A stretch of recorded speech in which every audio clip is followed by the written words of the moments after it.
Bonjour à toutes et à tous, et puis merci de participer à cette visio flash qui aura pour objectif de vous présenter la démarche de territorialisation de la TRAC. Donc la TRAC, la trajectoire de réchauffement de référence pour l'adaptation au changement climatique, et son intégration dans la plateforme Opter sur laquelle s'appuie l'Observatoire Oreca. Donc je m'appelle Benjamin Pauque, je suis en charge de la plateforme Opter au sein d'Atmo Bourgogne-Franche-Comté. Et je suis accompagné par la référente territoriale chez Météo France, Ingrid, que je vais laisser se présenter Oui, elle-même. bonjour, Ingrid Springinsel de Météo France, référente territoriale pour la Bourgogne-Franche-Comté. Voilà, cette visio flash aura une durée de 45 minutes avec deux parties. Une partie présentation d'Ingrid et moi-même, et puis une partie dédiée à vos questions, donc de 15 minutes. Mon collègue Stéphane François donc s'assurera de prendre les différentes questions, celles qu'on ne verrait pas forcément passer dans la conversation. On vous invite à utiliser donc le bouton conversation. On a désactivé celui questions-réponses histoire d'avoir qu'un seul fil de conversation. Les 30 minutes de présentation vont être donc divisées en deux temps. Tout d'abord, vous aurez une présentation des grands principes de la TRAC et des services climatiques proposés par Météo France sur 15 minutes. Ensuite, je présenterai la démarche de territorialisation de cette TRAC, des indicateurs de la TRAC dans Opter, et puis on ira directement sur la plateforme Opter pour voir la fiche territoriale qui est mise à votre disposition en tant qu'utilisateur d'Opter. Si vous l'êtes, si vous n'êtes pas utilisateur, à ce moment-là, vous pourrez le devenir par la suite et je vous donnerai toutes les indications pour devenir utilisateur. Je vais laisser la parole à Ingrid. Est-ce que du coup, tu as bien la possibilité de partager? Alors, voilà. Normalement, le partage est Ouais, actif. c'est tout bon. C'est tout bon? Ok. Oui. Bon, alors, on peut commencer. Je crois que j'ai un autre plein écran. Est-ce que c'est bon là aussi? Ouais. Oui. Ok. Alors, donc la TRAC. La TRAC, elle a été mise en place à la demande du ministère de la Transition écologique en 2023. Et elle sert de socle au plan national d'adaptation au changement climatique qui a été lancé au début du mois de mars de cette année. Son objectif, c'est d'aider à passer à l'action pour s'adapter. Et donc la TRAC, ça veut dire trajectoire de réchauffement de référence pour l'adaptation au changement climatique. On parle bien ici d'adaptation. Et je rappelle que les objectifs d'atténuation des émissions de gaz à effet de serre restent d'actualité, donc les objectifs de l'accord de Paris, maintenir le réchauffement en dessous de 2 degrés et si possible 1,5 degré par rapport à la période pré-industrielle. La TRAC, en fait, c'est une approche par niveau de réchauffement et on part du principe que et d'ailleurs, bon, c'est justifié, que le climat dans une région donnée ne dépend pas de l'année, enfin ne dépend pas de la vitesse à laquelle on arrive à un certain niveau de réchauffement, ni de la date à laquelle on arrive au niveau de réchauffement, mais dépend en fait du réchauffement global planétaire. Donc on peut alors parler des impacts dans un monde à un certain niveau de réchauffement. Alors, le ministère on nous demande de nous adapter, de nous préparer à un réchauffement planétaire de 1,5 degré en 2030, de 2 degrés en 2050 et de 3 degrés en 2100. Ça correspond à une trajectoire qui est, je dirais, modérément pessimiste. Et en fait, elle est totalement comment dire, elle s'aligne vraiment avec les conclusions des scientifiques par rapport aux émissions.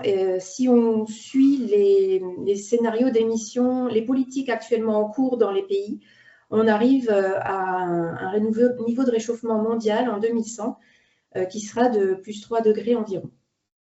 Donc, vous voyez ici, la traque, elle est représentée sur le graphique en comparaison avec les scénarios d'émission, les SSP, donc qui sont les scénarios qu'on voit dans les rapports du GIEC. À noter que les échéances 2030, 2050 et 2100 ont été arrêtées par consultation publique en 2023. Alors, le réchauffement planétaire, les données qu'on voit qu'on entend dans les médias, les données de référence, donc aussi dans les accords internationaux, ce sont des valeurs repères, mais ce sont des valeurs moyennes sur l'ensemble de la planète. Et il faut savoir que le réchauffement n'est pas identique en fonction de là où on se situe, et il est plus élevé sur les zones continentales que sur les zones océaniques, et il est plus élevé sur les très hautes latitudes par rapport aux zones équatoriales. Et donc en France, on peut avoir en tête une valeur repère d'un réchauffement environ supérieur de 30% par rapport à la moyenne mondiale. Donc ce réchauffement de 1,5 degré pour 2030 au niveau planétaire, ça correspondrait à un réchauffement d'environ 2 degrés sur la France hexagonale. Pour un réchauffement planétaire de 2 degrés en 2050, ça correspondrait à un réchauffement de 2,7 degrés pour la France. Et pour un réchauffement planétaire de 3 degrés en 2100, ça correspondrait à un réchauffement en France de 4 degrés. Alors, Météo France a calculé un jeu de données qu'on appelle TRAC 2023 sur la base des projections climatologiques des laboratoires de recherche internationaux. Donc, on a utilisé les 17 projections qui sont disponibles dans la base de données DRIAS déjà. Et ça nous permet de fournir donc un jeu de données aux différentes échéances 2030, 2050 et 2100 pour la France métropolitaine et pour la Haute-Corse également, avec un niveau de résolution de 8 km sur le territoire. Et ces données, elles sont mises à disposition gratuitement sur le portail DRIAS Climat. Et ce jeu de données, il est accompagné de 2 rapports complets. Le premier, la partie 1 qui parle des concepts et données de base, et la partie 2 qui est sortie il y a juste quelques jours, qui va plutôt parler de la variabilité du climat et des valeurs extrêmes. Donc, j'ai mis les liens sur le diaporama si la consultation de ces rapports vous intéresse.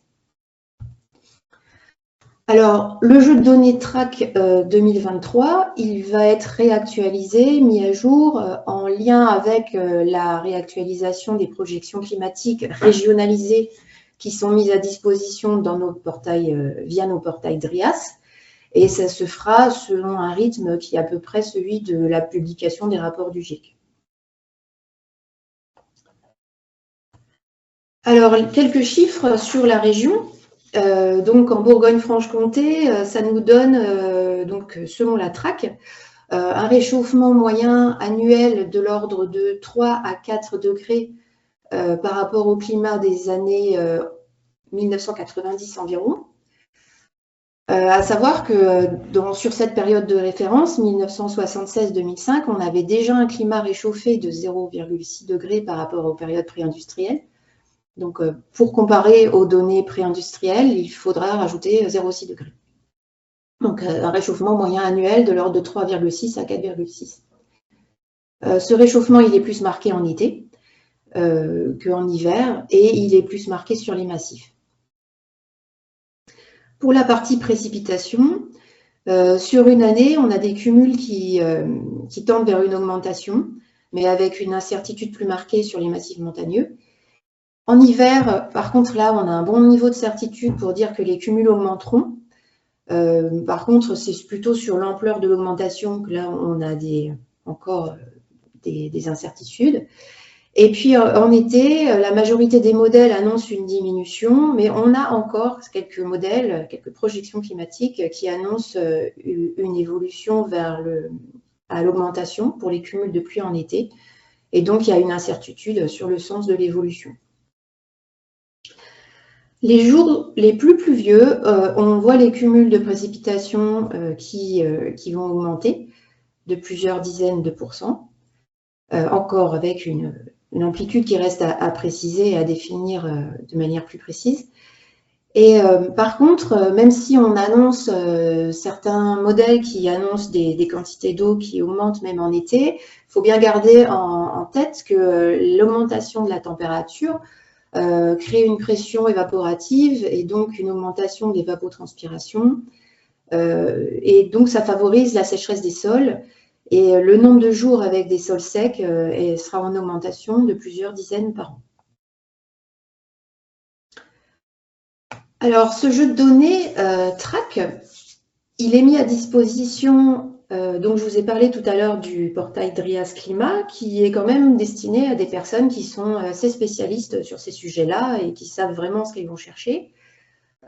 Pour les personnes qui sont un peu moins aguerries sur ces sujets-là, moins à l'aise, on a mis à disposition des services climatiques qui permettent d'avoir de l'information en 2 clics. Et donc, on peut citer Climadiac Commune. En mettant juste le nom de la ville, on peut obtenir un rapport sur l'évolution du climat dans la commune qui vous intéresse. Climadiac Entreprise également et Climadiac Agriculture.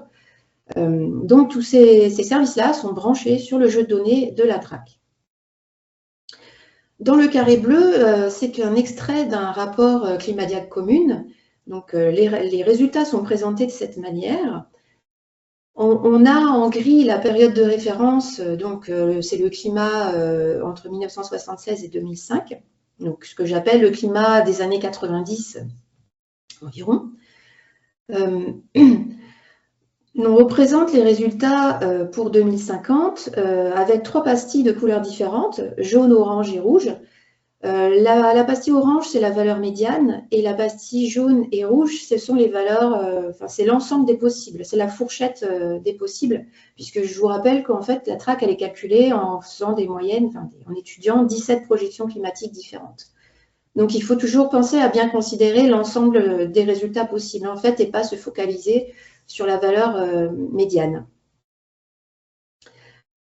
Notre service Climadiac Chaleur en Ville est également raccordé sur le jeu de données de la TRAC. Et ça, par contre, c'est un service qui n'est pas gratuit, à la différence des 2 premiers. Il n'est pas directement accessible sur le web parce que ça va demander de l'étude par des climatologues et ça va demander de prendre en compte la taille de la ville, les spécificités de l'urbanisme de la ville et également de savoir si on veut étudier juste le climat présent ou des projections dans le climat futur. Donc voilà, ça demande un peu plus de dimensionnement de cette étude-là, mais donc ce service est quand même branché sur la TRAC. Donc voilà pour les services directement branchés dessus. Par contre, on a aussi les données qui sont accessibles donc, sur le portail Drias Les Futurs du Climat. Et également, le portail Drias Eau va être raccordé, les données TRAC vont y être proposées dans le courant de l'année 2025. Alors ici, j'ai mis dans l'encart bleu une représentation schématique de l'ensemble des projections climatiques pour le scénario RCP 4.5. C'est juste pour rappeler que dans certaines problématiques, avec des forts enjeux de sûreté, il reste nécessaire d'aller prendre en compte des scénarios bien spécifiques, enfin des scénarios, le mot est mal choisi, des projections climatiques bien spécifiques qui vont pouvoir vraiment poser problème éventuellement dans le futur. Et donc, la TRAC ne peut pas être utilisée dans tous les cas. Donc, pour les personnes qui sont dans des bureaux d'études, qui font des analyses plus poussées, c'est nécessaire encore d'utiliser Drias et recommandé. Donc voilà, et puis les messages clés sont présentés dans notre outil Climat HD. Donc pour conclure, donc la TRAC, c'est un outil qui permet de s'affranchir du choix des scénarios socio-économiques et elle permet de faciliter le passage à l'action. Elle est diffusée largement par les services climatiques gratuits de Météo France. Et il faut bien penser à considérer l'ensemble, la fourchette de l'ensemble des résultats. Et elle répond à un besoin de diffuser largement un message simple et clair avec des données repères et territorialisées également. Voilà, je laisse la parole à Benjamin. Merci Ingrid pour cette présentation. Donc on pourra prendre du coup les questions donc à partir après ma présentation, on prendra l'ensemble des questions qui peuvent apparaître. On va passer donc à la deuxième séquence qui porte sur la démarche de territorialisation de la TRAC dans Opter et la construction d'une fiche territoriale pour vous mettre à disposition ces indicateurs sur tous les niveaux de territoire. Donc c'était l'enjeu autour de ce travail-là, c'était à la fois d'apporter les indicateurs provenant de la TRAC au sein de l'environnement Opter avec les autres indicateurs que vous connaissez déjà bien, voilà, sur les consommations, les émissions, les polluants, etc. Et puis, en même temps, de proposer aussi ces indicateurs sur tous les différents niveaux d'échelle qu'on va retrouver dans la plateforme Opter. Alors, voilà, cette méthode, enfin cette démarche de territorialisation, elle a commencé donc au début de l'année 2024. J'en profite parce que j'ai vu qu'il était présent dans la salle pour remercier Fabrice Poitou de l'Adréal qui a initié la démarche et qui a été un appui indispensable pour permettre ce travail de mise à disposition de ces indicateurs. Cette méthode de territorialisation, donc, elle part déjà de la plateforme DRIAS qu'Ingrid vous a présentée avec les sorties des différents modèles. On a récupéré l'ensemble des fichiers provenant du modèle de Météo France avec à chaque fois donc les valeurs médianes, maximales et les valeurs basses qu'évoquait tout à l'heure Ingrid pour avoir la fourchette, finalement, l'enveloppe autour de cette valeur médiane. On a récupéré les informations donc sur tous les horizons disponibles. C'est-à-dire il y a 3 horizons disponibles, 2030, 2050 et 2100, donc de période d'analyse, et puis la période de référence. Tout ça a été retraité, donc on a automatisé les choses à travers des scripts en Python pour pouvoir reterritorialiser ces informations sur les différents niveaux de territoire. Donc, comme vous le voyez ici sur l'illustration, je suis pas sûr que vous avez à l'écran le pointeur de ma souris, mais voilà, en tout cas l'illustration à gauche, en bas à gauche, c'est vraiment sur le maillage de modélisation de Météo France qu'on retrouve les informations. Nous, du coup, l'enjeu, c'était de pouvoir le remettre sur l'ensemble des périmètres territoriaux que vous avez sur Opter. Donc, tout ce travail-là a été produit donc de la commune jusqu'à la région. Ensuite, on a intégré l'ensemble de ces indicateurs dans la plateforme Opter pour construire l'ensemble la fiche territoriale que je vais vous présenter par la suite. Il y a eu tout un process aussi de validation de ces productions-là. Donc, on a déjà commencé par bâtir cette fiche avec l'ensemble des indicateurs sur la plateforme de pré-production d'Opter, pour ensuite pouvoir la partager auprès de différents acteurs, notamment Météo France, avec des échanges, notamment grâce à Ingrid, avec Météo France Toulouse, voilà, toutes les personnes qui travaillent sur ces modèles-là, qui ont travaillé sur Climadiac Commune, donc qui ont déjà réalisé un travail de déclinaison des indicateurs qu'on retrouve sur une maille de modélisation sur des territoires administratifs comme la commune ou le PCI. Pour avoir une convergence des méthodes et bien valider la méthode de passage de la grille de modélisation aux communes et être sûr qu'on soit bien conforme et qu'on retrouve les mêmes chiffres quand on va parler des communes et des EPCI que ce qu'on va retrouver sur Climadiac Commune. Il y a un partage aussi qui a été fait auprès du GRAC de Bourgogne-Franche-Comté, donc le groupe régional pour l'adaptation au changement climatique, qui a été fait à plusieurs reprises, au sein déjà des pilotes du GRAC, puis à la journée du GRAC qui avait lieu fin 2024. Et également un partage qui a été fait auprès de la DGEC, du Bureau d'adaptation au changement climatique, Voilà, pour aussi partager la méthode, bien valider les choses, bien cadrer aussi les messages et les informations qui sont à faire passer. Une fois que tout ce travail de validation a été fait, la fiche a été publiée auprès de l'ensemble des utilisateurs fin 2024. Et puis on arrive donc sur ce temps fort aujourd'hui où on porte plus largement à connaissance ces travaux-là pour que vous puissiez vous les approprier.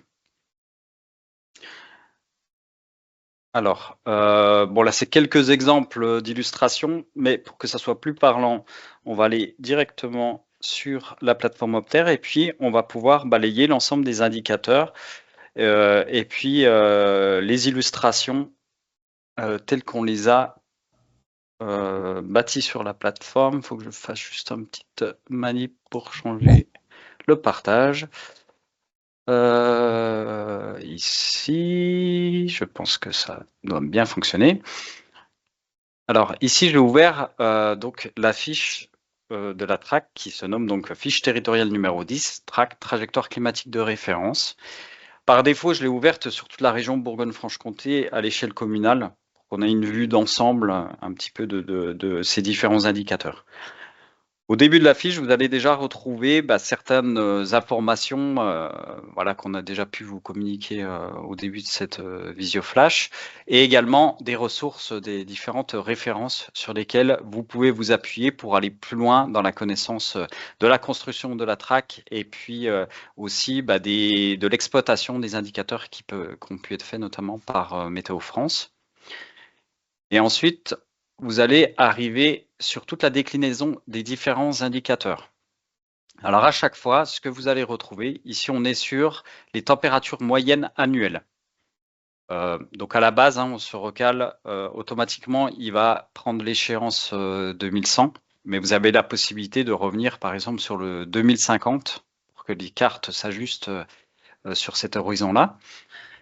On va retrouver à chaque fois une carte qui montre donc pour le scénario médian, l'écart par rapport à la période de référence. Ici, on est sur les températures moyennes, ça va être combien de degrés donc supplémentaires à l'horizon 2100 sur le scénario médian. Et donc ici, on a l'échelle communale.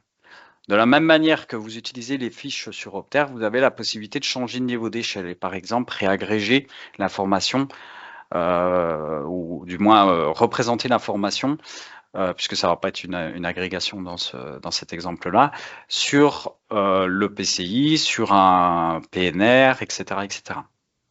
Donc ici, c'est les degrés, les écarts par rapport à la période de référence.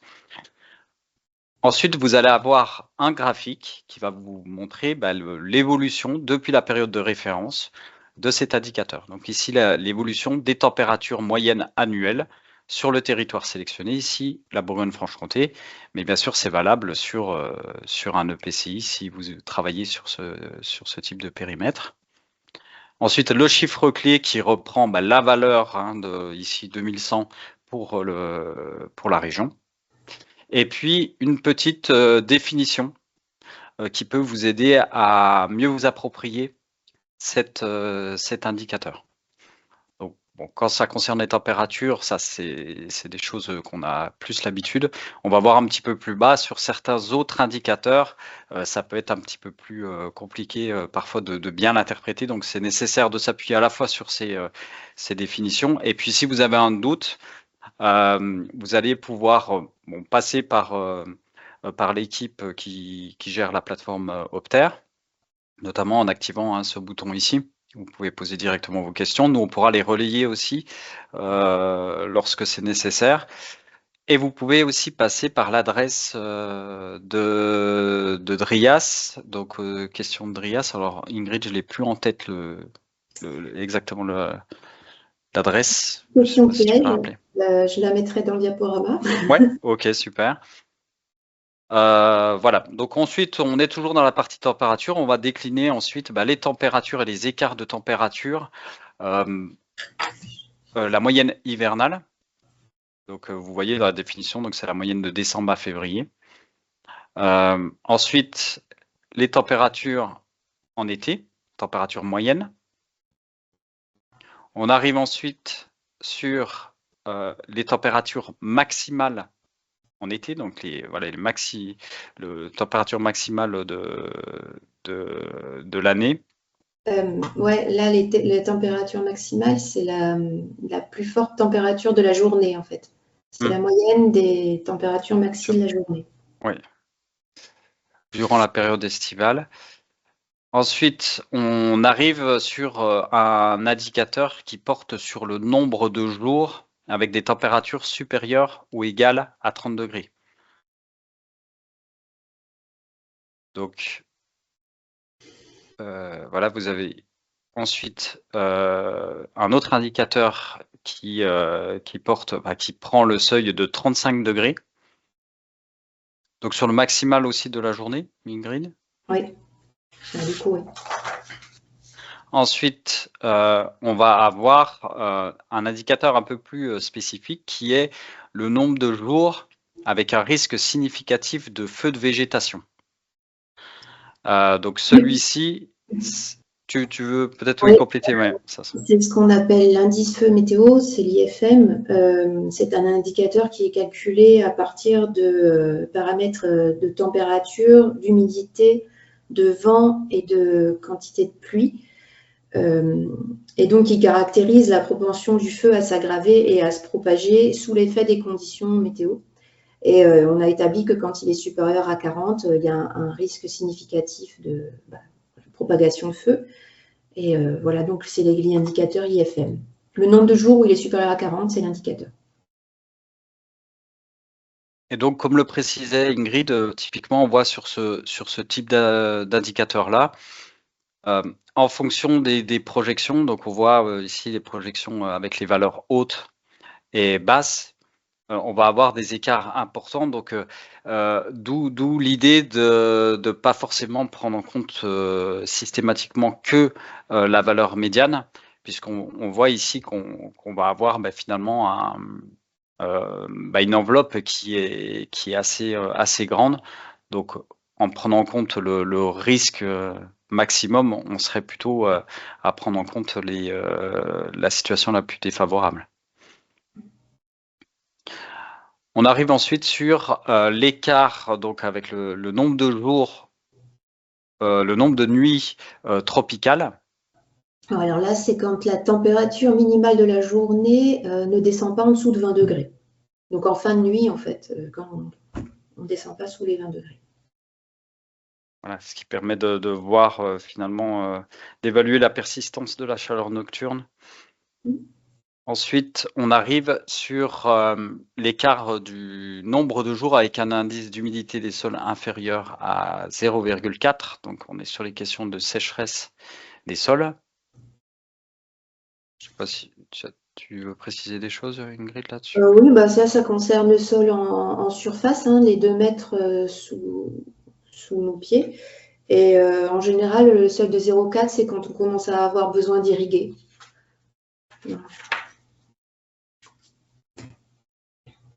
Et puis à partir de là, on arrive sur les indicateurs autour des précipitations. Ce premier indicateur, c'est le cumul des précipitations annuelles. Donc là, sur un an, l'écart par rapport à la période de référence. Donc ici, c'est l'écart relatif, donc c'est en pourcentage sur la carte. Et puis ici, c'est l'évolution donc des cumuls de précipitations annuelles. On arrive ensuite sur la partie précipitation, mais en fonction des saisons. Donc ici, cumul de précipitations en été, l'écart relatif. Le cumul des précipitations en hiver et l'écart relatif, toujours en pourcentage.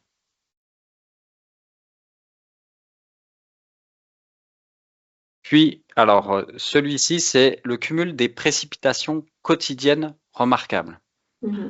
Alors, Ingrid, je te laisse peut-être préciser. Oui, ça correspond au pourcentage de cas, enfin 1%, le pourcent des cas qui correspondent aux précipitations quotidiennes les plus importantes, en fait. Voilà.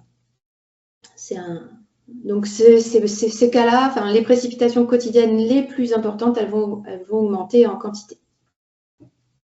Donc, globalement, les 3-4 jours par an, les plus pluvieux, le cumul sur ces jours-là. Ensuite, alors, toujours dans la même thématique, si on peut dire, donc l'écart des fréquences des précipitations quotidiennes remarquables. Oui, alors là, en fait, on calcule toujours ce pourcentage de journées où on a le plus de quantité de pluie. Et donc, ça correspond à un certain seuil de précipitation en millimètres qu'on a défini dans le climat récent, des années 90. Hein. Et donc, finalement, ce seuil, il va être passé plus fréquemment. Déjà, aujourd'hui, il est déjà passé plus fréquemment et dans le futur, il sera encore plus fréquemment dépassé. Et donc là, ça donne l'écart en nombre de jours, le nombre de jours où on aura dépassé ce seuil. Voilà, ce qui est intéressant pour aller sur la question des épisodes de pluie intense qui peuvent provoquer des crues soudaines ou des ruissellements. Ensuite, on arrive sur l'écart relatif en termes d'intensité des précipitations extrêmes. Oui, alors là, on n'est plus sur le pourcentage on n'est plus dans une notion de pourcentage de percentile. Là, c'est vraiment le maximum, la journée la plus pluvieuse. Voilà. C'est le maxi. Comment ça pourrait varier dans le temps en fonction de ces scénarios. Voilà, on a balayé un petit peu tous les différents indicateurs que vous pouvez donc retrouver, comme vous avez pu le voir, sous différentes formes avec les enveloppes autour de ce scénario médian. Et donc, comme je le rappelais, territorialisé. Ici, on a montré la fiche donc au niveau régional à la maille communale, mais bien évidemment, vous allez pouvoir retrouver ces informations sur vos propres territoires avec les graphiques aussi qui vont s'ajuster sur les différents niveaux de territoire. On va pouvoir passer aux questions s'il y en a, à moins qu'elles aient été déjà, on aura déjà répondu à certaines. J'ai essayé de répondre à certaines questions, mais peut-être qu'on va rebalayer. Il y avait une question de Florent Maire, mais c'est, je pense, une question d'artefact sur la manière dont on voit certains graphes où il y a des points d'inflexion qui se font du fait des variations de dynamique. Bon, mais peut-être qu'il y a des courbes quand même sur lesquelles il y a aussi des inflexions qui sont plus complexes à expliquer du fait des phénomènes. Alors, je ne sais pas si Florent Maire a un complément de question qui n'hésite pas à le faire. Il y avait une deuxième question sur la définition de la période considérée pour la période estivale. Alors, vas-y Ingrid. D'un point de vue météorologique, l'été est défini sur 3 mois, mais c'est des mois administratifs. Du coup, c'est du 1er juin au 31 août. C'est ça, il y a 31 jours. Ouais. Voilà. Ensuite, il y avait une question d'interface à laquelle j'ai répondu. Si vous n'avez pas l'intégralité, n'hésitez pas à reprendre la question. Il y avait une question sur les indicateurs, sur les températures max supérieures à 30 degrés, 35 degrés, et qui était qu'en est-il du nombre de jours de canicule? Mais je pense que là, c'est une autre question par rapport à la définition de la canicule et de la persistance justement dans le temps. Oui, le mot canicule, il est très lié à la vigilance météo et à des critères très, très spécifiques. Par contre, en climat, on peut parler des vagues de chaleur. Donc, c'est pareil, il y a aussi des critères pour définir une vague de chaleur quand on dépasse un certain seuil de température et qu'on reste au-dessus sans redescendre pendant plusieurs jours. Alors, on n'a pas, effectivement là, dans le jeu de données TRAC, les indicateurs calculés sont tels que présentés là, le nombre de jours où on dépasse les seuils. on n'a pas d'informations sur la persistance du dépassement de seuil pendant 1 jour, 2 jours, 3 jours, une certaine durée. Là, ça devient un peu encore plus complexe. Ouais. Mais on sait que les canicules, les vagues de chaleur seront plus fréquentes, plus intenses, dureront plus longtemps, et puis commenceront plus tôt dans la saison et dureront plus tard aussi dans la saison. Voilà. Okay. Il restait 2 questions. Une question sur l'enneigement. Est-il prévu d'intégrer cet indicateur sur Opter? Alors là-dessus, effectivement, sorti vraiment depuis Drias des modélisations, l'indicateur n'apparaît pas. Après, je l'ai pas forcément précisé, mais on est sur la même démarche d'amélioration, d'évolution de ces fiches en continu, comme on le fait sur Opter depuis plusieurs années. Donc l'idée ici, c'est qu'on a posé déjà une première brique avec de l'information disponible et donc pour chaque territoire, mais l'idée, ça va aussi de faire évoluer cette fiche-là. Effectivement, ça pourra être un indicateur intéressant, mais je pense que là, ça sera plus dans les échanges qu'on a déjà avec Météo France, où on pourra voir dans quelle mesure on pourrait l'intégrer dans la plateforme, étant donné qu'à ce stade, il ne sort pas directement depuis Drias. Donc ça pourra faire l'objet d'une évolution de la fiche. Pour compléter avec ce type d'indicateur. Et il y avait une deuxième partie de la question, en fait, plutôt pour Météo France, parce que c'est dans la documentation, il est indiqué dans Climadia que l'enneigement est calculé lorsqu'il s'agit de jours avec plus de 50 cm de neige, alors que le document de Météo France, partie 2, publié récemment, indique 5 cm pour cet indicateur. Alors c'est peut-être une petite faute de frappe ou une incohérence entre les deux. C'est 50. Peut-être. Là, j'avoue que je vais aller jeter un œil. Je prends note, mais je n'ai pas de réponse par rapport à ça.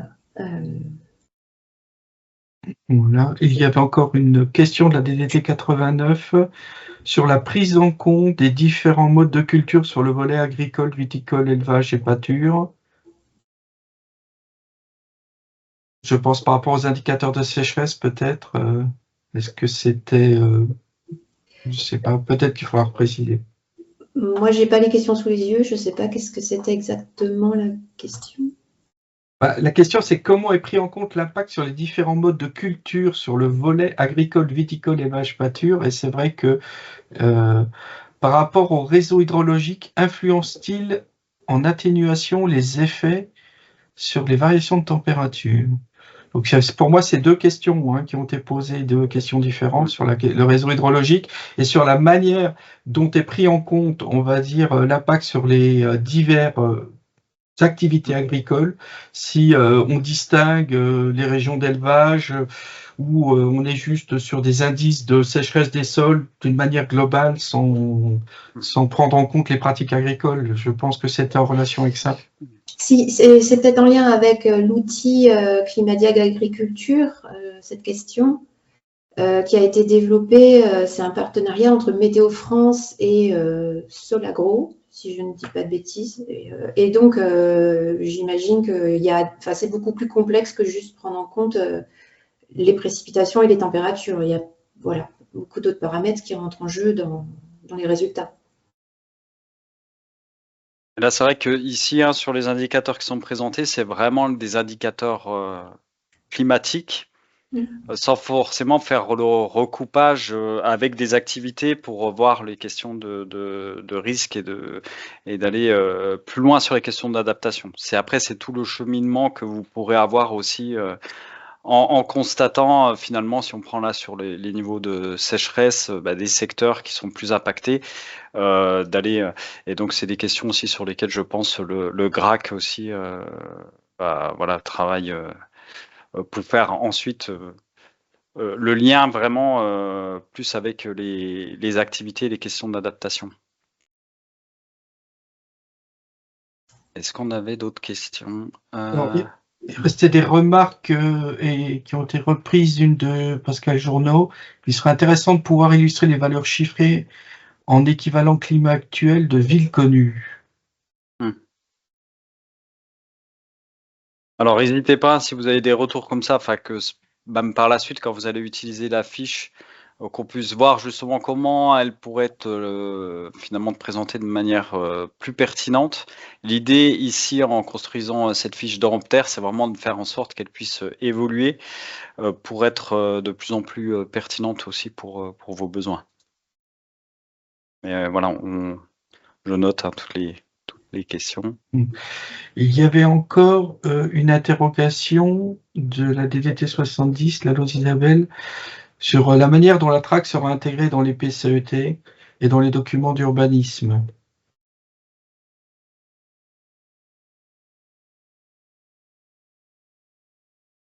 Alors là-dessus, oui, c'est en tout cas l'objectif. Je pense que ce serait peut-être plus du côté de l'Adréal où il pourrait y avoir ce...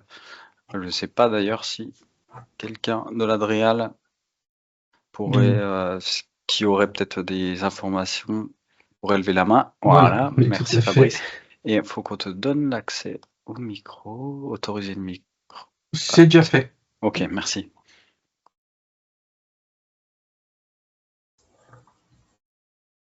Il faut que tu actives ton micro, par contre. Oui, ouais, de ton côté aussi, il faut que tu actives.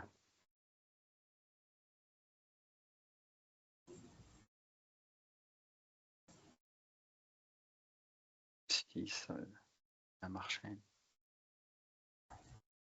Attends, je bascule en présentateur, ce sera plus simple.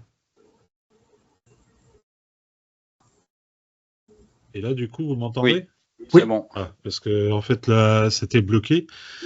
En effet, tout ce travail, hein, comme ça a été présenté, hein, c'est pas tombé du chapeau. Hein, ces réflexions, elles vont vraiment venir s'interconnecter avec la planification écologique, hein, notamment tout ce qui était en cours là sur la dernière année. C'était vraiment d'accélérer la décarbonation en termes de réduction des GES, etc. Et le volet adaptation au changement climatique, maintenant, sur cette deuxième année de POP, va être un des gros sujets à intégrer. Et pour revenir à la question plus spécifique sur les plans climat, en effet, on l'avait évoqué à la journée de l'ORECA, hein, pour ceux qui avaient pu participer aux ateliers. Il y a des réflexions en cours pour faire un peu évoluer le décret pour justement mieux traiter. Alors, ça ne veut pas dire qu'on ne le fait pas déjà correctement en BFC, mais sur l'ensemble du niveau national, on s'est rendu compte que, d'après les statistiques qui ont été faites, qu'il n'y avait pas assez le volet adaptation n'était pas assez musclé dans les PCET.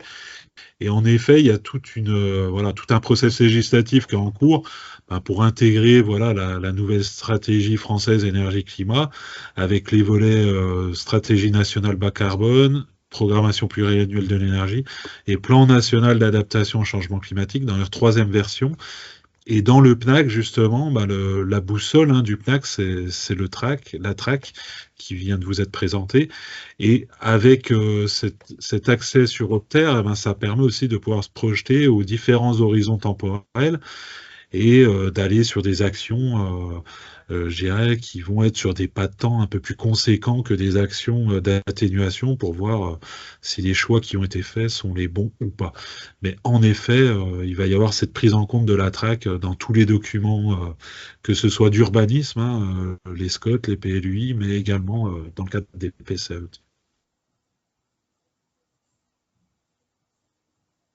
Merci Fabrice. Est-ce qu'il y a encore d'autres questions? Je crois. J'ai l'impression qu'on a tout vu. Si vous en avez d'autres, de toute façon, par la suite, n'hésitez pas à nous envoyer un message pour qu'on puisse y répondre. Écoutez, en tout cas, encore une nouvelle fois, merci pour votre participation à tous. Le webinaire a été enregistré, donc vous pourrez le revoir et puis vous pourrez aussi le partager. Et puis, on vous souhaite bon appétit et à bientôt. Merci à tous. Demandez un compte utilisateur ou une formation sur www.opter.org ou à l'adresse contact@opter.org. Opter est la plateforme de l'Observatoire régional et territorial énergie-climat-air, ORECA. www.oreca-bfc.fr